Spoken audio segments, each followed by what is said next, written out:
예, 감사합니다. 자, 우리 오늘 우리에게 주시는 하나님의 말씀 우리 함께 보시도록 하겠습니다. 구약성경 열왕기하 말씀입니다. 19장 우리 6절과 7절 말씀. 우리 다 찾으시고 뒤에 있는 우리 스크린 통해서 우리 함께 한 목소리로 봉독하시겠습니다. 열왕기하 19장 6절과 7절 말씀. 우리 함께 봉독하시겠습니다. 시작. 이사야가 그들에게 대답하였다. 당신들의 왕에게 이렇게 전하십시오. 주님께서 이렇게 말씀하십니다. 아시리아 왕의 부하들이 나를 모욕하는 말을 내가 들었다고 하여 그렇게 두려워하지 말아라. 내가 그에게 한 영을 내려보내어 그가 뜬 소문을 듣고 자기의 나라로 돌아가게 할 것이며 거기에서 칼에 맞아 죽게 할 것이다. 아멘. 아멘. 올해 도미니카 선교를 준비하면서요, 지난주 떠나기 전에도 말씀드린 것처럼 선교사님께서 이런 부탁을 하셨어요. 목사님, 아이들이 몇 명이나 올지 예측을 하기가 좀 올해는 어렵습니다. 왜냐하면 지금 갑자기 IT 난민들을 도미니카 공화국에서 추방하고 있어서, 강제로 추방하고 있어서 이분들이 너무 두려워서 저녁에 산에 올라가서 잔대요. 산에 올라가서 자서 어떻게 사람들이 그 아침에 소식을 듣고 우리 모임에, 우리 사역에 올지 잘 모르겠습니다. 그런 부탁을 하시더라고요. 그리고 나서 월요일 날 아침에 저희 가정이 먼저 떠났습니다. 그리고 1시간 뒤에 우리 박 집사님 가정, 또 우리 홍은주 집사님 가정이 이제 오셨는데요. 저희가 공항에 내렸더니 하루 전날 떠났던 우리 정상원 집사님이 저희를 픽업하러 오셨어요. 그리고 저한테 이런 얘기를 하시더라고요. 목사님, 제가 오늘 목사님 픽업하러 오기 전에 오전에 태권도 사역을 했는데 목사님, 작년의 아이들 표정과 올해 아이들 표정이 좀 달랐습니다. 저도 그 얘기를 들어서 그랬는지 좀 그런 것도 보이는 것 같기도 하고, 여전히 까부는 아이들은 까부는데 정상원 집사님이 그래, 아이들 표정이 좀 다릅니다.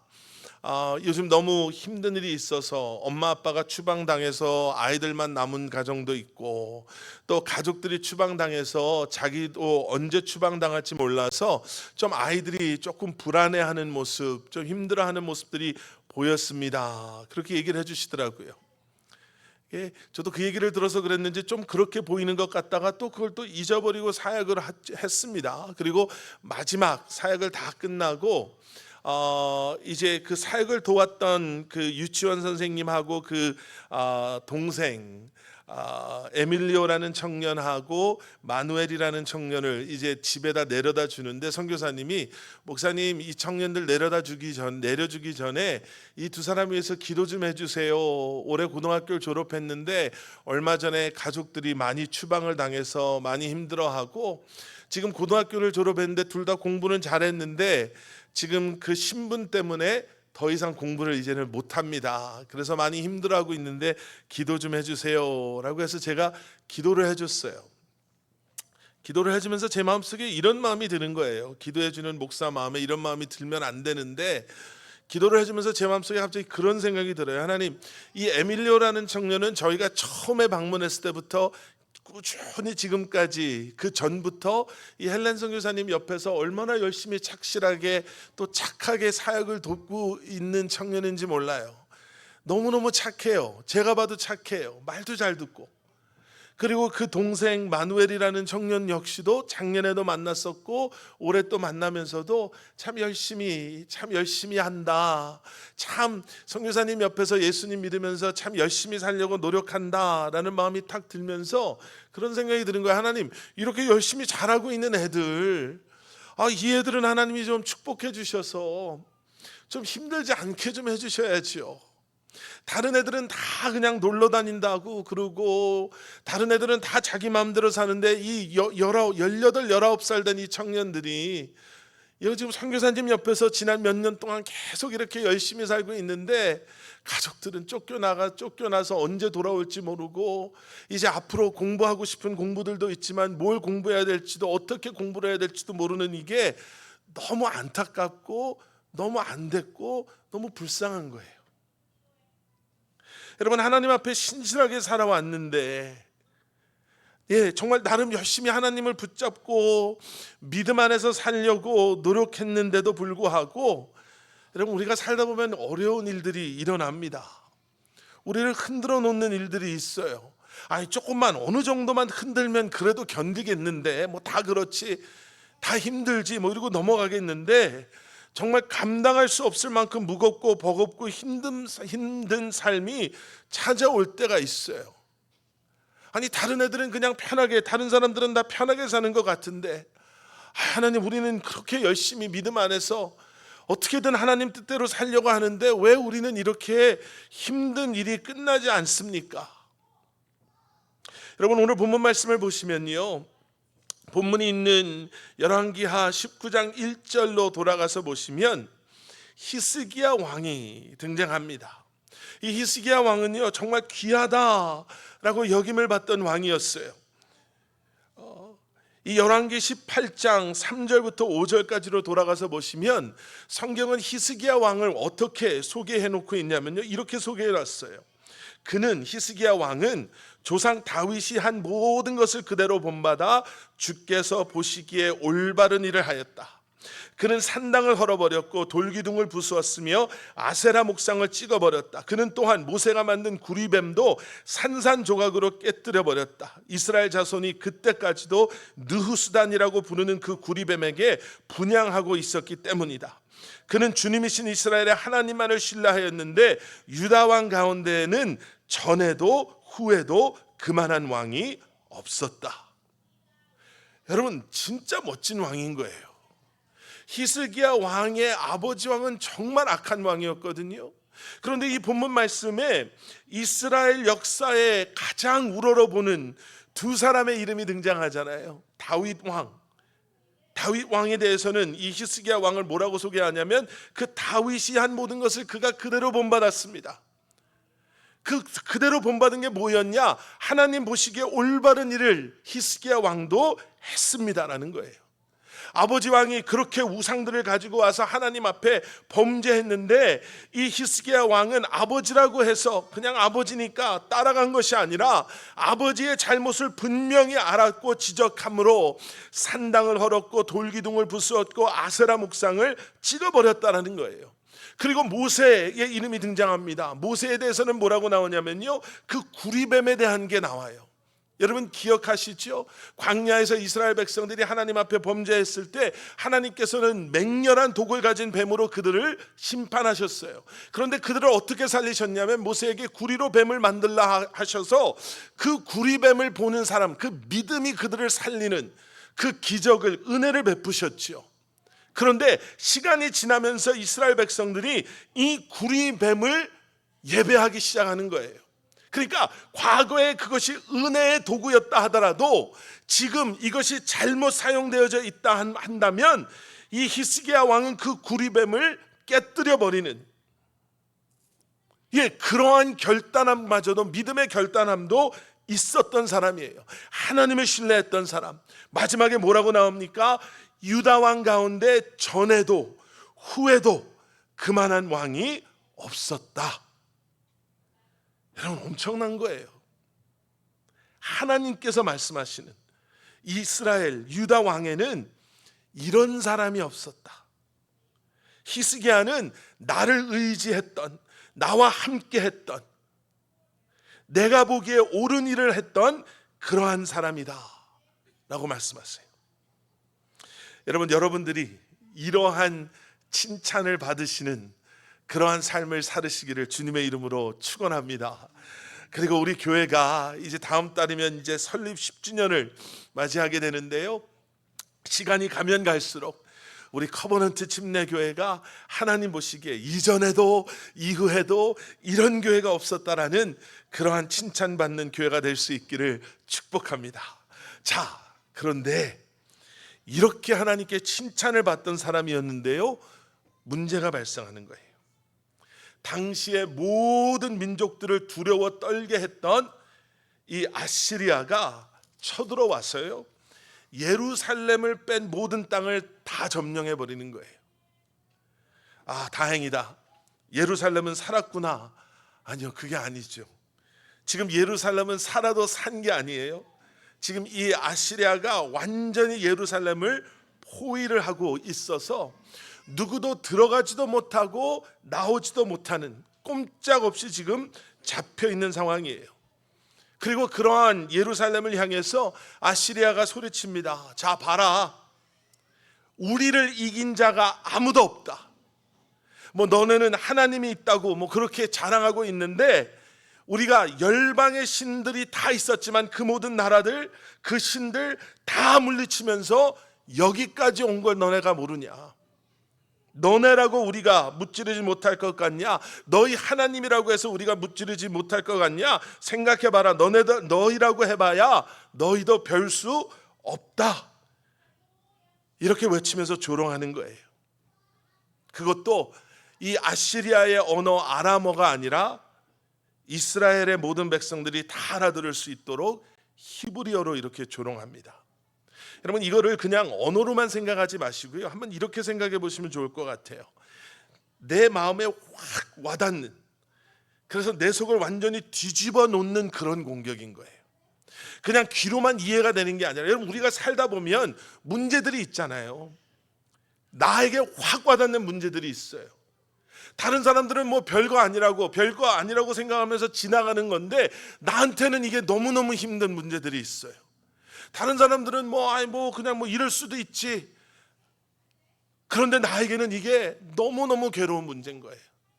누구하고 이야기를 나누면 그렇게 힘들지 않은 사람이 어디 있어요. 이민생활 하다 보면 다 그래. 그런데 나는 왜 그런지 모르는데 이게 나를 너무너무 힘들게 하는 거예요. 여러분, 이런 문제들, 지금 이 아시리아의 신하가요 또 와서 이렇게 말해요. 야, 우리가 너희들한테 말 2,000마리 줄게. 너네 보니까 별로 무기도 없고 힘도 없어 보이는데, 야, 우리가 말 2,000마리 줄게. 그거 가지고 우리랑 한번 싸워볼래? 그렇게 말하고 나서 그 다음에 뭐라고 말하냐면, 우리가 말 2,000마리 주면 뭐하냐? 너는 2,000마리에 태울 군사도 2,000명도 없으면서 줘봐야 소용도 없는데, 이러고 놀리는 거예요. 지금 상황이 이래요. 온갖 조롱, 위협이 이스라엘을 힘들게 합니다. 또 히스기야 왕을 힘들게 해요. 히스기야 왕은 얼마나 더 힘들었겠어요. 하나님, 내가 뭘 그렇게 잘못했습니까? 우리 아버지 때는 멀쩡하더니 저렇게 우상을 숭배하고 하나님을 멀리하고 하나님 마음에 합당하지 않은 그런 시대에는 이 아시리아가 멀쩡하게 잘 있다가, 왜 하나님, 우리가 이 산당을 무너뜨리고 이 기둥들을 무너뜨리고 이 우상들을 쓸어버리고, 왜 우리가 이렇게 하나님이 보시기에 옳은 일을 하고 있는데 왜 이러한 어려움이 우리에게 찾아옵니까? 히스기야가 하나님 앞에 이런 마음 안 들었겠어요? 그런데 이 문제를 히스기야가 해결하고 회복하는데요, 오늘 말씀 속에서 우리가 기억해야 할 것이 3가지가 있습니다. 이해되지 않는 어려움이 우리에게 찾아왔을 때, 우리의 힘으로 감당할 수 없는 일들이 우리를 어렵게 할 때, 정말 다른 사람들이 몰라주는 그 아픔이 나를 너무너무 힘들게 할 때, 우리가 그 문제 앞에서 해결과 회복을 위해서 기억해야 되는 것이 3가지가 있는데, 그 첫 번째는 무엇이냐면요, 문제의 해결자가 되시는 하나님을 우리가 다시 기억해야 돼요. 19장 1절에 이런 말씀이 있습니다. 이 말을 모두 들은 히스기야가, 지금까지 설명드린 거예요, 옷을 찢고 굵은 베옷을 입었다. 그리고 하나님의 성전으로 들어갔다. 히스기야 왕이 자기의 왕의 옷을 찢어버립니다. 이 옷을 찢는다, 성경에서 옷을 찢는다라는 건 뭘 의미하냐면 극도의 슬픔을 나타내는 행위예요. 자신의 슬픔을 나타내는 행위. 특히 구약 성경을 보시면요, 이 슬픔 가운데 옷을 찢는 이런 모습들을 저희가 보게 돼요. 그런데 그 뒤에 거의 대부분 따라오는 또 다른 행위가 있는데, 그게 뭐냐면 옷을 찢고 머리에 재를 뿌리는 행위를 해요. 이 머리에 재를 뿌리는 행위 역시도 슬픔을 나타내는 행위인데요, 오늘 우리가 보고 있는 열왕기 이하 19장 1절의 말씀을 보시면 옷은 찢었는데 머리에 재를 안 뿌려요. 머리에 재를 안 뿌리고 어떤 행동을 하나? 굵은 베옷을 입습니다. 굵은 베옷을 입는 행위는요, 슬픔을 나타내는 행위가 아니에요. 무엇을 나타내는 행위인가? 느헤미야 9장 1절과 2절에 이런 말씀이 있어요. 이어 그달 24일에 이스라엘 백성은 함께 모여서 금식하며 회개의 표시로 베옷을 입고, 베옷을 입는 것은요, 회개를 의미하는 겁니다. 슬픔 가운데 히스기야 왕은요, 회개하는 마음으로 베옷을 입어요. 그리고 나서 어디로 갑니까? 하나님의 성전에 들어가요. 하나님의 성전에 들어가는 건 무슨 노틀담의 꼽취에 나오는 생츄어리, 그리고 성당에 들어가면 나를 못 잡아가는 그런 게 아니에요. 내가 왕궁에 있으면 저 사람들이 쳐들어왔을 때 내가 왕인 것을 금방 들키니까 내가 성전에 들어가서 내가 거기에서 무슨 제사장처럼 행동해서 안 들켜야 되겠다, 내 신분을 안 들켜야 되겠다, 이런 의미로 들어간 게 아니에요. 지금 옷을 찢고 베옷을 입었다는 것에서 알 수가 있는 거죠. 지금 하나님 앞에 기도하러 들어가는 거죠. 여러분, 문제의 해결은요, 그 문제를 해결해 줄 수 있는 사람에게 가야 되는 거예요.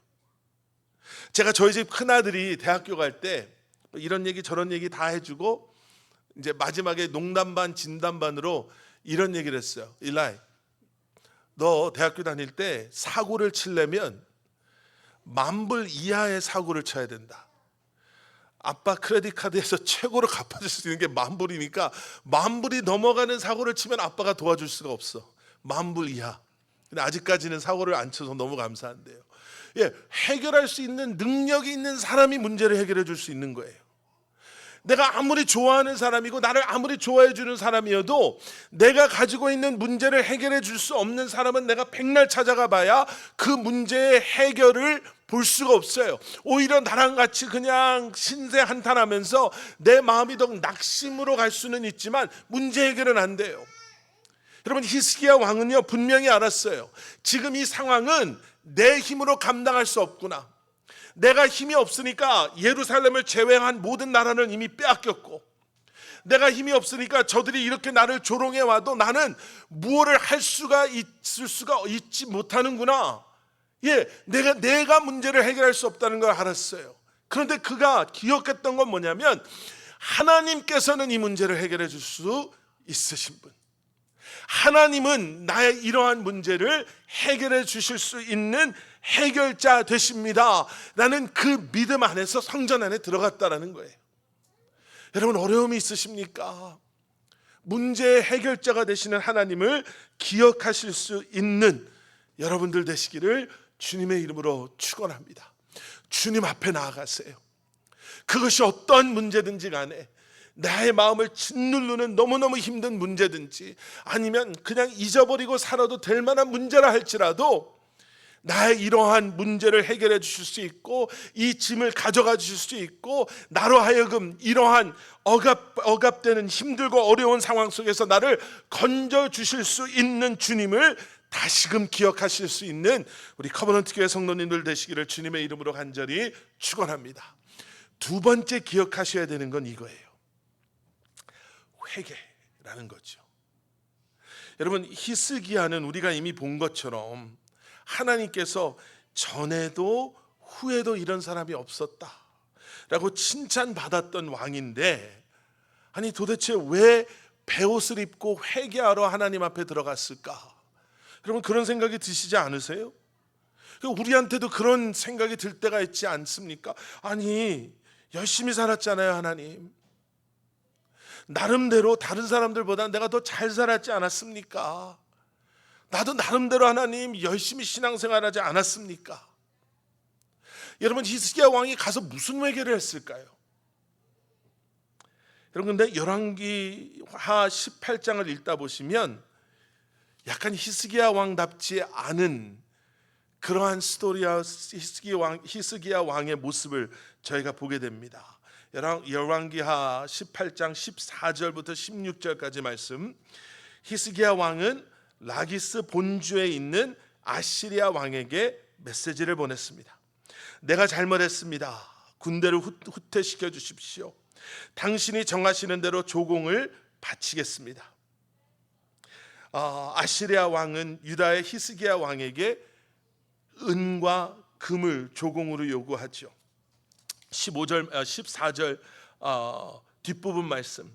그러자 아시리아 왕은 유다의 히스기야 왕에게 은 300달란트와 금 30달란트를 요구하였다. 그리하여 히스기야는 주님의 성전과 왕궁의 보물 창고에 있는 은을 있는 대로 다 내주었다. 그때 유다의 히스기야 왕은 주님의 성전문과 기둥에 자신이 직접 입힌 금을 모두 벗겨서 아시리아 왕에게 주었다. 여러분, 좀 히스기야 왕답지 않은 모습 아닙니까? 모든 것들을 다 우상들을 없애고 하나님만 바라봤던 히스기야 왕인데, 이 위기의 순간에 아시리아 왕에게 메시지를 보내는 거예요. 뭐라고 보내나? 내가 잘못했습니다. 땅에 바짝 엎드려서 제발 군대를 좀 후퇴시켜 주십시오. 원하는 거 다 드리겠습니다. 제발 우리를 용서해 주십시오 라고 비는 거예요. 그랬더니 아시리아 왕이 뭘 원하냐면요, 히스기야 왕에게 은 300달란트와 금 30달란트를 요구해요. 이 단위가 우리에겐 익숙하지 않으니까 이게 뭐 은하고 금을 달랬나 보다 하는데, 여기 은 300달란트는 요즘 단위로 어느 정도냐면요, 10톤에서 11톤 정도 되는 양이에요. 은 11톤과 그리고 금 30달란트, 그러면 계산이 되시죠? 금 1.1톤, 1톤을 가지고 오라는 거예요. 이 많은 양을 어디서 가져옵니까? 히스기야가 하나님의 성전에 있던, 하나님께 드려졌던 하나님의 금과 은을 자신의 것과 함께 아시리아 왕에게 내주는 거예요. 이렇게 하면 우리가 살겠지. 이렇게 하면 이제 저 아시리아의 왕이 물러가겠지. 여러분, 위기의 순간에 히스기야 왕이 흔들립니다. 그리고 전혀 히스기야 왕이 하지 않았을 법했던 것을 하는 거예요. 몰랐을까요? 그동안 히스기야 왕이 마음대로 살아서 이러한 분별력이 없었을까요? 아니요. 전무후무한 왕이었다니까요. 그런데 위기의 순간에 잊어버려요. 위기의 순간에 내가 어떻게 해서든지 이 위기를 벗어나야 되겠다, 이 문제를 해결해야 되겠다, 여기서 어떻게 해서든지 내가 살아야 되겠다라는 생각에 지금 그가 그동안 가졌던 믿음의 기준이 흔들리는 거예요. 자, 여러분 보세요. 하나님께서는 우리에게 이러한 어려움을 통해서 기억하게 하시는 일들이 있어요. 이 말씀을 오해하시면 안 돼요. 뭐 욥기에 나오는 말씀처럼 우리가 잘못을 했으니까 하나님이 우리에게 벌을 주신다, 이 개념이 아닌 거예요. 하나님께서는 이러한 것을 통해서 우리가 잊고 있었던, 우리의 흔들림 속에 우리가 잊고 있었던 것을 다시금 기억하게 하시고, 이러한 것을 통해서 우리로 하여금 다시 한번 믿음의 그러한 기준을 잡게 하시고, 우리가 잊고 있었던 약속, 우리가 변질되어졌던 모습들, 이것들을 바로잡기를 원하시는 거예요. 우리가 그런 얘기하지요. 어려움도 우리에게 주는 유익함이 있습니다. 어려움도 은혜가 됩니다. 그래서 기억하셔야 되는 거예요. 내가 잊고 있었던 것은 없나? 내가 기억해야 되는 것은 없나? 내가 혹시 하나님과 약속하고, 내가 혹시 결심하고 결단하고, 내가 혹시 하나님께 이러한 기도 드리고 나서 내가 혹시 잊고 있는 건 없나? 내가 너무나 익숙해서 그동안 내 삶이 조금씩 변질되고 믿음의 자리에서 멀어지고 있었는데, 내가 혹시 잊고 있었던 것이 없나? 내가 기억하고 회개해야 될 것이 무엇인가? 여러분, 다시 한번 기억하실 수 있는 저와 여러분들이 될 수 있기를 주님의 이름으로 간절히 축원합니다. 은과 금을 이렇게 갖다 줬는데요, 문제가 해결이 안 돼요. 아시리아의 왕이 이렇게 나한테 가지고 와? 그러면 이제 앞으로 모든 것 내가 너희들 그냥 없애버리고 다 차지하면 그러면 더 좋겠네, 이렇게 되는 거예요. 우리가 세상에 원하는 대로 살아가면 편할 것 같고 또 쉬워질 것 같은데요, 문제는 사라지지 않습니다. 세상이 원하는 대로 나아가면요, 세상이 우리를 완전히 사로잡게 되어 있어요. 말씀드린 대로 문제의 해결자 되시는 하나님 앞에, 그리고 하나님의 도우심을 간구하며 그 안에서 내가 바로잡아야 할 나의 믿음의 모습을 바로잡아 나아가는 것, 여러분, 그것이 해결과 회복을 가지고 오는 줄 믿습니다. 마지막 세 번째 우리가 기억해야 되는 것은 이거예요. 여러분, 우리가 넘어져도 흔들려도 하나님의 은혜는 우리를 다시 일으켜 세우신다라는 사실이에요. 시편 62편 2편에 이런 말씀이 있어요. 그분은 내 발밑에 견고한 바위, 내 영혼이 숨쉴 공간, 난공불락의 성체이시니 내가 평생토록 든든하다.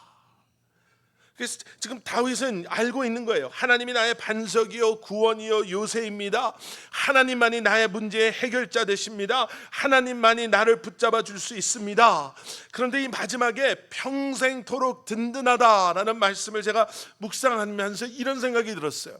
하나님의 구원자 되시고 반석 되심은 영원합니다. 아멘. 그런데 우리는 연약해서요, 하나님이 그러심에도 불구하고 우리는 흔들려요. 우리는 시험에 들 때가 있어요. 실수할 때가 있어요. 그래서 이 평생토록 든든하다라는 게 얼마나 위로가 되는지 몰라요. 나는 흔들리고 나는 넘어져도 하나님의 구원자 되시고 반석 되시고 요새 되시고 문제의 해결자 되시고 나를 붙잡아 주시면 평생, 내 평생 변함이 없습니다. 그래서 나는 흔들리고 넘어져도 나의 의로움, 나의 힘이 아닌 하나님의 신실하심으로 일어날 수 있는 거예요. 여러분, 성경은 의로움의 기준을 어디다 두는지 아세요? 잠언 24장 16절에 이렇게 그 의로움과 악함의 그 기준을 이렇게 정의해요. 아무리 쓰러뜨려도 하나님께 충성하는 사람은 오래 넘어져 있지 않고 다시 일어나며 악한 사람은 넘어져 영영 일어나지 못하기 때문이다. 성경이 말하는 의로움은 뭐예요? 안 넘어지는 게 아니에요. 넘어졌지만 거기에 넘어져서 영영 일어나지 못하는 게 아니에요. 왜냐하면 의로운 사람, 충성된 사람은 나는 이 모양 이 꼴이지만 변하지 않는 하나님의 사랑이, 신실하심이 지금도 내 안에 역사하고 있기 때문에 나는 내 힘으로 이 자리를 벅차고 일어나는 것이 아니라 하나님의 은혜와 신실하심과 사랑으로 다시 일어날 수 있습니다. 이게 의로움의 기준이라는 거예요. 여러분, 그러니까 소망이 없을 정도로, 회복할 수 없을 정도로 넘어져도 여러분, 그 넘어짐에 머물러 계시지 않기를 축원합니다. 하나님의 신실하심을 기억하세요. 흔들림이 없는 것이 아니라 흔들림 속에서도 주님을 바라볼 수 있는 것, 흔들림이 없는 것이 아니라 흔들림에 넘어진다 하더라도 때로는 고민하고 위축되고 때로는 좀 다운될 때도 있고 이것 때문에 내가 좀 힘들어할 때도 있지만 그 가운데서도 다시 한번 주님 앞에 베옷을 입고 나아가서 기도하는 것, 주님을 바라보는 것, 여러분, 그럴 때 하나님께서는 우리를 의롭다고 하세요. 야, 또 넘어졌냐? 또 이렇게 세워달라고 그러냐? 염치도 없이. 아니요, 그게 아니라는 거예요. 그런 우리를 오히려 의롭다 하시는 거예요. 아직도 나를 기억하고 있구나. 아직도 거기에 정말 조그만한 불씨 같은 믿음이 남아있구나. 그렇게 힘들었는데도 포기하지 않고 믿음으로 이겨내려고 하고 있구나. 여러분, 히스기야가 하나님 앞에 가서 뭐라고 기도했겠어요? 하나님, 내가 너무너무 무서워서, 너무너무 힘들어서 그 두려움에 내 마음을 빼앗겼습니다. 아시리아 왕의 군대를 보고 거기에서 내 마음이 완전히 녹아버렸습니다. 그래서 하나님의 성전에 있는 모든 것을 원수와 저 왕에다가 갖다 줄 정도로 내 마음이 약해져 있었지만 하나님 다시금 기억하게 하시니 감사합니다. 나의 군대가, 나의 힘이 이겨낼 것이 아니라 하나님이 이 문제의 해결자이심을 기억하게 하시고, 내가 나도 모르는 사이에 두려움 속에 하나님의 것을 그에게 바쳤던 것이 얼마나 믿음 없는 나의 모습이었고 악한 죄였음을 기억하게 하시니 감사하고, 다시 한번 내가 일어설 수 있고 하나님께서 우리를 회복시키시고 이 문제를 해결해 주시는 분이시라는 것을 나로 하여금 기억하게 하시니 감사합니다. 여러분, 그랬더니 하나님께서 뭐라고 말씀하세요? 문제 해결이 여러분 이런 거예요. 다른 것도 아니고 그가 너를 이렇게 만든 그가 뜬 소문을 듣고 자기 나라로 돌아갈 거라는 거예요. 무슨 엄청난, 너가 이제는 더 큰 믿음이 필요하다, 목숨을 걸 준비가 됐냐, 내가 너로 하여금 너 한 사람이 1000명을 이기게 하겠다, 뭐 이런 게 아니라 뜬 소문으로 내가 저를 자기 나라로 돌아가게 할 것이고, 전쟁터에서 그가 칼에 맞아 죽는 것이 아니라 자기 나라로 돌아가서 거기에서 칼에 맞게 죽게 할 것이다. 문제 해결자 되시는 하나님은 문제를 이렇게 완벽하게 해결시켜 주세요. 여러분, 제가 이번에 가서 참 회개했던 것 중에 하나가 뭐냐면, 지금 미국에서도 지난주에도 말씀드린 것처럼 뭐 불법 이민자 추방한다고 지금 난리잖아요. 제가 이번에 가서 그 에밀리오 그리고 그 주변에 있는 일들이 일어나는 사람들을 보면서 너무너무 불쌍한 거예요. 안타까운 거예요. 그러니까 이런 스토리도 있구나. 물론 불법으로 와서 나쁜 짓 하는 사람들은 쫓아내야죠. 그런데 그런 한 렌즈로만 모든 걸 바라보면, 하나님의 긍휼하심이 자꾸 우리 안에서 빠져나가기 시작하면, 야, 이것도 나에게는 너무나도 큰 손실이구나. 하나님이 이 모든 문제의 해결자 되심을 다시 한번 기억하고, 하나님의 긍휼이, 자비가, 사랑이, 또 정의와 공의가 우리 안에 회복되어질 수 있도록 기도할 수 있는 것. 여러분, 여러분들의 삶에 말 못할 어려움이 있을 수 있어요. 다른 사람들에게 말할 수 없는 그러한 아픔이요, 부끄러움일 수도 있고, 또 내가 너무나 감당할 수 없는 어려움이 있지만, 여러분 기억하시기를 주님의 이름으로 축원합니다. 하나님이 문제 해결자 되주실 거예요. 이걸 통해 우리를 새롭게 하실 거예요. 나를 다시 일으켜 세워주실 거예요. 그리고 우리 안에 역사하실 줄 믿습니다. 함께 기도하시겠습니다. 사랑의 아버지 하나님, 감사합니다. 우리를 사랑하셔서 우리를 그저 내버려 두지 아니하시고, 이제는 우리 안에 하나님의 그 계획하신 일들을 이뤄가시는 하나님, 때로는 이해할 수 없는 그러한 어려움들이 우리 안에 있을 수 있고, 감당할 수 없는 어려움들이 있을 수 있고, 그래서 우리가 너무 지치고 힘들 때가 있지만, 하나님 기억하게 하여 주시옵소서. 이 문제 또한 문제의 해결자 되시는 하나님께서 해결해 주실 것이요, 이 어려움 동안 하나님께서 우리로 하여금 새롭게, 그리고 믿음을 회복하고 주님을 향한 마음을 회복하게 하심으로 우리로 하여금 이 모든 것을 감당하고 결국에는 승리하게 하실 것을 기억함으로, 다시 한번 주님을 바라보며 주님만을 의지하고 주님을 신뢰함으로 주님 앞에 나아갈 수 있도록 성령 하나님 역사하여 주시옵소서. 사랑하는 우리 커버넌트 교회 성도님들, 하나님, 말할 수 없는 어려움이 있을 수 있습니다. 나눌 수 없는 그러한 고통이 있을 수 있습니다. 하나님, 그렇지만 주님 앞에 모든 것 내려놓음으로 말미암아 주님께서 그 모든 것을 해결하시고 우리를 회복시키심을 경험하게 하여 주시옵소서. 예수 그리스도의 이름 받들어 간절히 기도드렸사옵나이다. 아멘. 아멘. 우리 이 시간 다 자리에서 일어나셔서 우리 마지막에 함께 부르셨던 찬양, 오직 주의 사랑에 매여 내 영 기뻐 노래합니다. 내가 주님의 사랑에 매여 있을 때 어떤 상황에도 나는 주님 때문에 기뻐하며 찬양할 수 있음을 다시 한번 기억하면서 우리 기도하는 마음으로 찬양하시면서 주님 앞에 나가도록 하겠습니다. 오직 주의 사랑에, 오직 주의 사랑에 매여 내 영 기뻐 노래합니다. 내 영 기뻐 노래합니다. 이 소망의 언덕 기쁨의 땅에서 주께 사랑 드립니다. 오직 주의 임재 안에 갇혀, 오직 주의 임재 안에 갇혀 내 영 기뻐 찬양합니다. 이 소명의 언덕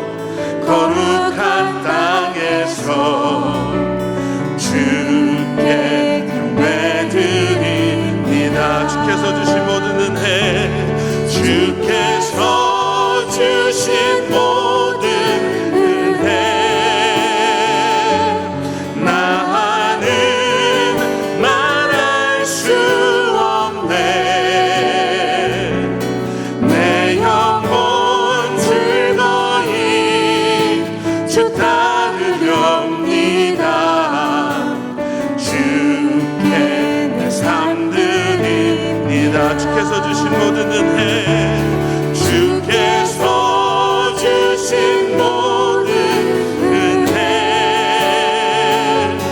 나는 말할 수 없네. 내 영혼 즐거이 주 따르렵니다. 주께 삶 드립니다. 우리 마지막으로 한 번 더 고백합니다. 주께서 주신 모든 은혜, 나는 말할 수 없네. 내 영혼 즐거이 주 따르렵니다. 주께 삶 드립니다. 하나님께 우리의 삶을 드립니다. 모든 것을 책임져 주시고 모든 것을 통해 선을 이루실 주님께 우리의 삶을 드립니다. 우리의 가정을 올려드립니다. 사랑하는 우리 자녀들을 주님께 올려드리고 우리의 일터와 기업을, 주님의 교회를 주님께 올려드립니다. 하나님, 다시 한번 주님을 따르는 우리 한 사람 한 사람이 되게 하여 주시고 우리 가정이 되게 하여 주시옵소서. 주님을 기억하는 삶, 어려움 속에서도, 이해가 되지 않는 상황 속에서도, 우리의 힘으로 감당이 되지 않는 상황 속에서도 주님을 기억하는 그 믿음이 사랑하는 우리 커버넌트 교회 성도님들 한 분 한 분의 마음속에서 떠나지 않게 하여 주시옵소서. 지금 어려운 상황을 지나가고 있는 성도님들도 계십니다. 육체적인 어려움, 우리의 건강의 문제, 사랑하는 우리 자녀들의 문제, 경제적인 문제, 아버지 하나님, 우리가 우리의 힘으로 감당할 수 없는 그 어려움 속에서도 다시 한번 우리 함께 하시는 주님을 기억하게 하시고 주님 앞에 우리의 삶을 내려놓게 하시고 주님 안에서 승리케 하여 주시옵소서. 이제는 우리 주 예수 그리스도의 십자가의 은혜와 하나님 아버지의 무한하신 사랑과 성령님의 감화 감동 살아 역사하심이 오늘도 우리에게 주신 말씀 붙잡고 주님을 기억하며 이 한 주간을 살겠습니다. 세상을 향해 나아가는 사랑하는 성도님들 한 분 한 분의 삶 가운데 그들의 가정과 기업과 주님의 몸된 교회 위에 이제로부터 영원토록 함께 하시길 간절히 축원하옵나이다. 아멘. 아멘. 아멘. 아멘.